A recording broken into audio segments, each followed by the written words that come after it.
नमस्कार, mid day news देख रहे हैं आप। आपके साथ मैं हूं हर्ष त्यागी। कश्मीर में आतंकवाद के खिलाफ अपनी जंग जारी रखे सुरक्षा बलों के हाथ बड़ी कामयाबी लगी है। कश्मीर पुलिस ने उत्तरी कश्मीर में सोपोर के डांगवाची इलाके में एक तलाशी अभियान के दौरान अलबद्र के 3 आतंकवादियों को गिरफ्तार कर लिया है। यही नहीं, सुरक्षा बलों ने जब उनकी तलाशी ली तो उनके पास से हथियार और गोला बारूद भी बरामद हुए हैं। गिरफ्तार आतंकियों से पूछताछ जारी है। पुलिस ने बताया कि उनके विश्वसनीय सूत्रों ने सोपोर के डांगवाची गांव में कुछ आतंकवादियों के देखे जाने की सूचना दी और सूचना के आधार पर पुलिस और सुरक्षा बलों के संयुक्त दल ने इलाके में तलाशी अभियान शुरू किया। इस दौरान सुरक्षा बलों ने अलबद्र के 3 सक्रिय आतंकवादियों को दबोच लिया है। पूछताछ के आधार पर जब उन्होंने तलाशी ली तो उनके पास से हथियार और गोला बारूद बरामद हुए। पुलिस अधिकारियों ने बताया कि इस संबंध में मामला दर्ज कर लिया है और तीनों आतंकवादियों से पूछताछ की जा रही है। गिरफ्तार तीनों आतंकियों की पहचान आमिर वानी, जो नौपोर सोपोर का रहने वाला है, और तारिक अहमद भट्ट, जो हंदवाड़ा का रहने वाला है, और वारिस तांत्रे, जो रवूचा रफियाबाद के का रहने वाला है, उसके रूप में पहचान हुई है। उनके कब्जे से एक AK-47, उसकी मैगजीन और 3 राउंड मैगजीन मिली है। 2 पिस्टल मिली हैं, पिस्टल के 37 राउंड मिले हैं और जो 2 मैगजीन और बरामद हुई हैं, साथ ही 2 लाख रुपए नगद भी बरामद हुए हैं।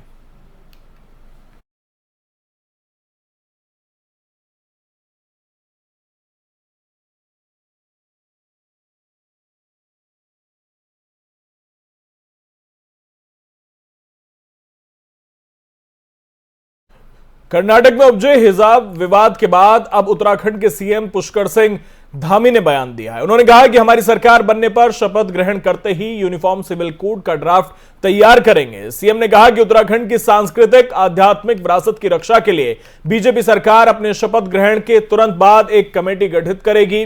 यूनिफॉर्म सिविल कोड का ड्राफ्ट तैयार किया जाएगा, जिससे सभी नागरिकों के लिए समान कानून बनेगा, चाहे वो किसी भी धर्म में विश्वास रखते हों। हिजाब पहनकर आ रही छात्राओं को क्लास में आने से रोकने के बाद यह विवाद बढ़ता जा रहा है। विवाद बढ़ता देख कर्नाटक में 16 फरवरी तक सभी स्कूल कॉलेज बंद रहेंगे। सरकार अपने शपथ ग्रहण के तुरंत बाद न्यायविदों, सेवानिवृत्त जनों, समाज के प्रबुद्ध जनों और अन्य स्टेक होल्डरों की एक कमेटी गठित करेगी, जो कि उत्तराखंड राज्य के लिए यूनिफॉर्म सिविल कोड का ड्राफ्ट तैयार करेगी।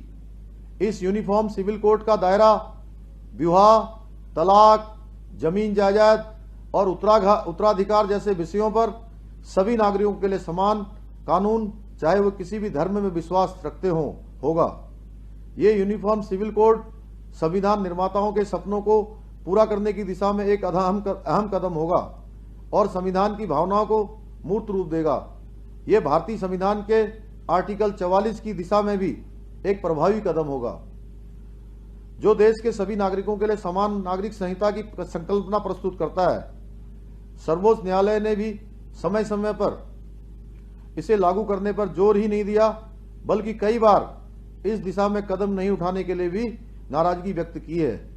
साथ ही सरकार अपने शपथ ग्रहण के तुरंत बाद न्यायविदों, सेवानिवृत्त जनों, समाज के प्रबुद्ध जनों और अन्य स्टेक होल्डरों की एक कमेटी गठित करेगी, जो कि उत्तराखंड राज्य के लिए यूनिफॉर्म सिविल कोड का ड्राफ्ट तैयार करेगी। इस यूनिफॉर्म सिविल कोड का दायरा विवाह, तलाक, जमीन जायदाद और उत्तराधिकार जैसे विषयों पर सभी नागरिकों के लिए समान कानून, चाहे वो किसी भी धर्म में विश्वास रखते हों, होगा। ये यूनिफॉर्म सिविल कोड संविधान निर्माताओं के सपनों को पूरा करने की दिशा में एक अहम कदम होगा और संविधान की भावनाओं को मूर्त रूप देगा। यह भारतीय संविधान के आर्टिकल 44 की दिशा में भी एक प्रभावी कदम होगा, जो देश के सभी नागरिकों के लिए समान नागरिक संहिता की संकल्पना प्रस्तुत करता है। सर्वोच्च न्यायालय ने भी समय समय पर इसे लागू करने पर जोर ही नहीं दिया, बल्कि कई बार इस दिशा में कदम नहीं उठाने के लिए भी। विदेश मंत्री एस जयशंकर ने क्वाड मंत्री स्तरीय वार्ता के तहत अमेरिका के विदेश मंत्री एंटनी ब्लिंकन से मेलबर्न में मुलाकात की और इस दौरान दोनों नेताओं ने अफगानिस्तान में मौजूदा हालात, रूस यूक्रेन संकट से निपटने के राजनयिक प्रयासों और कोविड-19 पर चर्चा की। अमेरिका के विदेश मंत्रालय के प्रवक्ता नेड प्राइस ने बताया कि ब्लिंकन और जयशंकर ने द्विपक्षीय संबंधों की समीक्षा की है। दोनों नेताओं ने रणनीतिक रूप से महत्वपूर्ण हिंद महासागर क्षेत्र में क्वाड समूह के माध्यम से सहयोग को मजबूत करने के प्रयासों की समीक्षा की। उन्होंने नियम आधारित अंतर्राष्ट्रीय व्यवस्था को लागू करने समेत साझा प्राथमिकताओं पर सहयोग बढ़ाने पर भी चर्चा की। जयशंकर 10 से 13 फरवरी तक विदेश मंत्री के रूप में ऑस्ट्रेलिया की पहली यात्रा पर हैं। वो क्वाड विदेश मंत्रियों की चौथी बैठक में हिस्सा लेने के लिए मेलबर्न गए हुए हैं। भारत और अमेरिका के अलावा ऑस्ट्रेलिया और जापान इस समूह का हिस्सा हैं। प्राइस ने बताया कि ब्लिंकन और जयशंकर ने कोविड-19 से निपटने और यूक्रेन की सीमा पर रूसी बलों की बढ़ती संख्या के मद्देनजर राजनयिक प्रयासों, अफगानिस्तान के समक्ष चुनौतियों और म्यांमार में लोकतंत्र के भविष्य समेत आपसी हित से जुड़े कई मामलों पर चर्चा की है।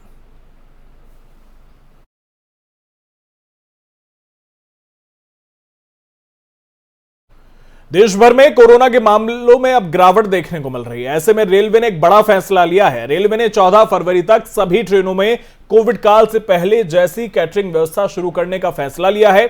ऐसे में लंबी दूरी की ट्रेनों में यात्रियों को अब पका हुआ खाना पहले की तरह उपलब्ध होगा। Indian railway catering and tourism corporation यानी कि IRCTC के अनुसार प्रीमियम ट्रेन में कुक फूड की शुरुआत पहले ही कर दी गई थी। अब तक 428 ट्रेनों में इसकी शुरुआत हो गई है और 14 फरवरी तक 100% ट्रेनों में पहले जैसी व्यवस्था हो जाएगी। 23 मार्च 2020 से सभी ट्रेनों में कुक फूड सर्विस बंद कर दी गई थी।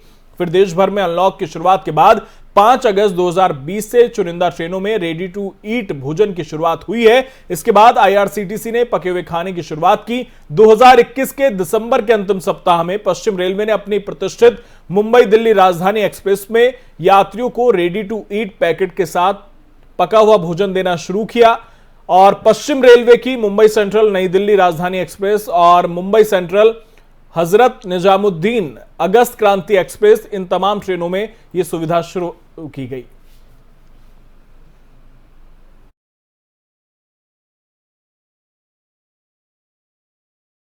कर्नाटक में जारी हिजाब विवाद के बीच सुप्रीम कोर्ट में एक याचिका दाखिल की गई है। इस याचिका में देश भर के शैक्षणिक संस्थानों में कॉमन ड्रेस कोड लागू करने की मांग की गई है। याचिकाकर्ता का कहना है कि कॉमन ड्रेस कोड के लागू होने से हिंसा को काफी हद तक कम किया जा सकेगा। यही नहीं, इस पहल से शिक्षा के वातावरण में भी कई पॉजिटिव चेंज देखने को मिलेंगे।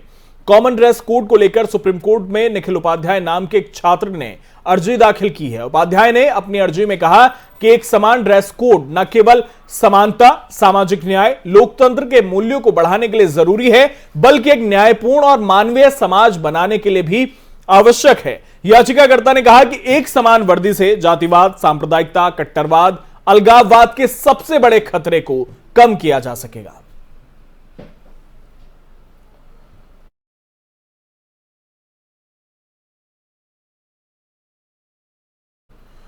असम के मुख्यमंत्री हिमंता बिस्वा शर्मा उत्तराखंड के किच्छा के इंदिरा गांधी मैदान में पहुंचे, जहां पर उन्होंने एक चुनावी जनसभा को संबोधित किया। इस दौरान उन्होंने कांग्रेस पर जमकर हमला बोला। उन्होंने कांग्रेस नेता राहुल गांधी पर विवादित टिप्पणी की। क्या कुछ कहा उन्होंने, सुनिए। आज आप ये लोग का मेंटेलिटी देखो, ये लोगों का मेंटेलिटी देखो। जनरल बिपिन रावत था हमारा उत्तराखंड की गौरव था, देश का गौरव था। उनका नेतृत्व में भारत ने पाकिस्तान में सर्जिकल स्ट्राइक किया। राहुल गांधी क्या बोला? भाई प्रूफ दो, प्रमाण दो। अरे भाई, आप कौन सा पिता का बेटा है? कभी हमने प्रूफ मांगा हो क्या? हमने कोई प्रूफ मांगा हो क्या? अरे मेरा सैनिक बल से, मेरा आर्मी से आपका प्रूफ मानने का आपको क्या अधिकार है? मेरा अगर आर्मी बोल दिया कि हमने पाकिस्तान में बम फूटाया तो फूटाया, उसमें क्या डिस्प्यूट है? उसमें दोबारा क्या बोलने का है? क्या आपका बिपिन रावत पर विश्वास नहीं है? आपका मेरा उत्तराखंड का जो बेटा आर्मी में नौकरी करता है, उनका ऊपर आपका क्या विश्वास नहीं है? जब वो बोल दिया कि हमने स्ट्राइक किया, सर्जिकल स्ट्राइक किया, हमने एयर स्ट्राइक किया, तब किया, और उसमें आपको क्यों प्रूफ चाहिए? मैंने कभी प्रूफ मांगा हूं क्या? क्या आप सचमुच राजीव गांधी का बेटा है कि नहीं? मैंने कभी प्रूफ मांगा हूं क्या आपसे? तो ऐसा कांग्रेस प्रवक्ता रणदीप सुरजेवाला ने हिमंता बिस्वा शर्मा की टिप्पणी को लेकर उन पर निशाना साधा और आरोप लगाया कि शर्मा मानसिक संतुलन खो चुके हैं और प्रधानमंत्री नरेंद्र मोदी की निष्ठा प्राप्त करने के लिए अपनी पुरानी पार्टी को गाली दे रहे हैं। पार्टी के मुख्य प्रवक्ता रणदीप सुरजेवाला ने ट्वीट किया कि हार सामने देख असम के मुख्यमंत्री हिमंता बिस्वा शर्मा ने मानसिक संतुलन खोकर राजनीतिक दिवालियेपन की सारी हदें पार कर ली हैं। अब मोदी जी की निष्ठा प्राप्त करने के लिए अपनी पुरानी पार्टी को गाली देना जरूरी है। ये हिमंता शर्मा के छिछोरेपन और घटिया सोच का सबूत है। शर्मा कुछ साल पहले बीजेपी में शामिल होने से कांग्रेस में थे।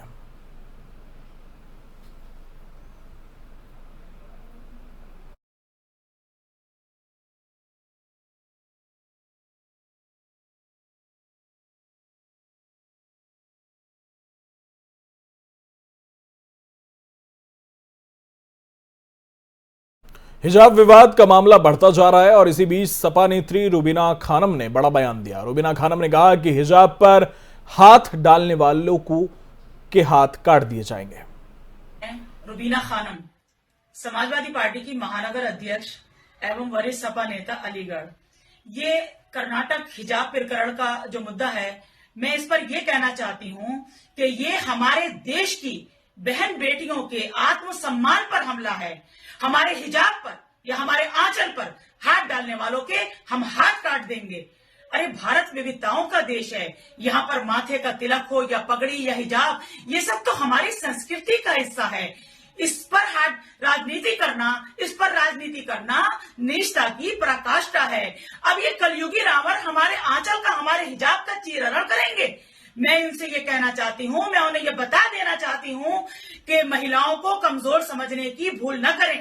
अरे सरकार चाहे जिस पार्टी की भी हो, लेकिन महिलाओं के आंचल पर या उनके हिजाब पर हाथ डालने का दुस्साहस करोगे तो हम झांसी की रानी और बर्फ से लदे केंद्र शासित प्रदेश लद्दाख के लेह में बर्फ कलाकार अपनी कला दिखा रहे हैं। उपराज्यपाल आर.के. माथुर कड़ी ठंड में लद्दाखी कलाकारों के जोश को देखकर उत्साहित हुए। शुक्रवार को Kangsing snow and ice sculpture association की यह पहली कार्यशाला संपन्न हो गई। वहीं शनिवार से लेह में आइस हॉकी प्रतियोगिताएं शुरू हो जाएंगी। शनिवार से पहले CIC आइस हॉकी कप प्रतियोगिता शुरू हो रही है। वहीं 19 फरवरी से लेह में LG कप आइस हॉकी प्रतियोगिता आरंभ होगी। इन प्रतियोगिताओं को लेकर इस समय लेह में जोश हावी है। वहीं दूसरी ओर उपराज्यपाल ने लेह के दूरदराज सोगसी इलाके में कलाकारों की बनाई गई बर्फ की आकृतियां देखी।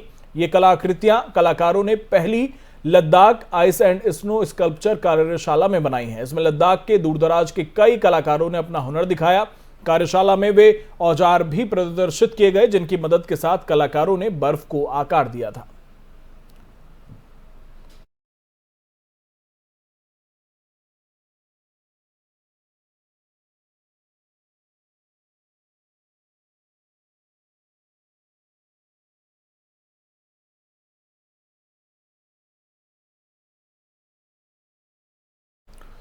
हिजाब विवाद को लेकर देश भर में विरोध प्रदर्शन हो रहे हैं। इसी बीच हिजाब विवाद को देखते हुए कर्नाटक की मैसूर पुलिस ने कानून व्यवस्था बनाए रखने के लिए रविवार तक रैली और विरोध प्रदर्शनों पर प्रतिबंध लगा दिया है। साथ ही शहर में धारा 144 लागू कर दी है। नगर पुलिस आयुक्त चंद्रगुप्त द्वारा जारी एक आदेश के अनुसार 12 फरवरी सुबह 6 बजे से 13 फरवरी रात 10 बजे तक यह आदेश लागू रहेगा। इस दौरान जिले में किसी भी तरह के विरोध प्रदर्शन या रैलियों की अनुमति नहीं दी जाएगी। गौरतलब है कि कर्नाटक सरकार ने हिजाब विवाद को देखते हुए राज्य में विश्वविद्यालय और कॉलेजों में छुट्टियों को बढ़ाकर 16 फरवरी तक कर दिया है। कर्नाटक के उच्च शिक्षा मंत्री CN अश्वत्थ नारायण ने बयान जारी कर कहा कि फिलहाल कक्षाएं ऑनलाइन माध्यम से संचालित की जाएंगी।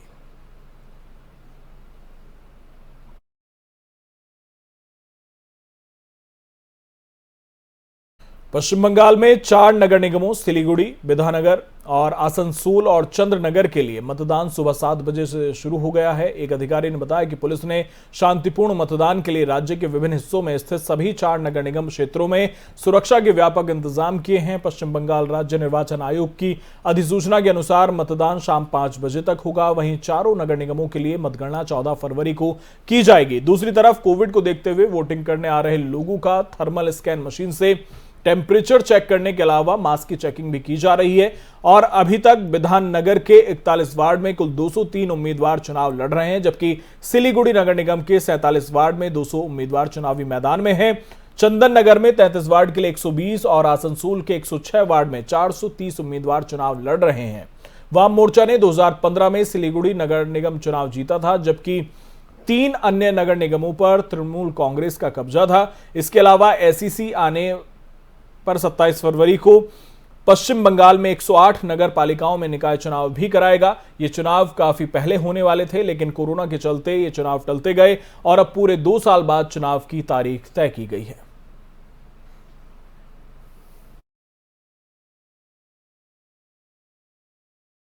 सीमा सुरक्षा बल और थल सेना की टीम ने वायुसेना के सहयोग से गुजरात के भुज में शुक्रवार को 6 पाकिस्तानी मछुआरों को गिरफ्तार किया और 11 नौकाएं जब्त की हैं। भुज में हरामी नाला के इलाके में 9 फरवरी को मछली पकड़ने वाली पाकिस्तानी नौकाओं और मछुआरों की घुसपैठ का पता चला था। बीएसएफ ने घुसपैठ का पता चलते ही तत्काल 300 वर्ग किलोमीटर के क्षेत्र में तलाशी अभियान चलाया। बीएसएफ ने बृहस्पतिवार को अपने विशेष क्रीक क्रोकोडाइल कमांडो को इस अभियान में लगाया था। करीब 30 घंटे तक चले सघन अभियान के बाद ये सफलता मिली। अधिकारियों के मुताबिक जब्ती के बाद बीएसएफ ने यह पता लगाने के लिए खाड़ी क्षेत्र में तलाशी अभियान शुरू किया कि क्या पड़ोसी देश से ऐसी और कोई नौका भारतीय जल क्षेत्र में दाखिल हुई है।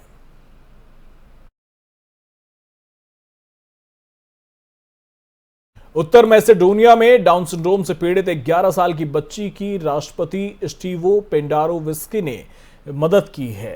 राष्ट्रपति को मालूम चला कि बच्ची को स्कूल में इस बीमारी की वजह से तंग किया जा रहा है, तब वो खुद बच्ची की मदद के लिए सामने आए और उसे स्कूल ले गए। दरअसल डाउन सिंड्रोम एक आनुवंशिक बीमारी है और इस बीमारी से पीड़ित बच्चों का मानसिक और शारीरिक विकास ठीक से नहीं हो पाता।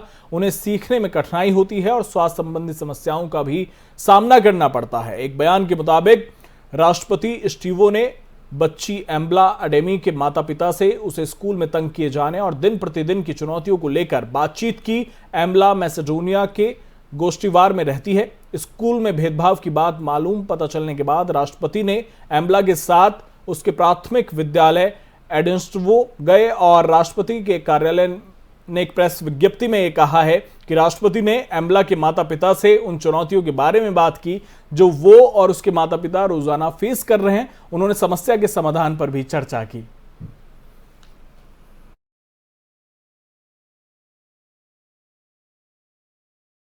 फिलहाल मेरे साथ इतना ही। बने रहिए एफएम न्यूज के साथ। नमस्कार।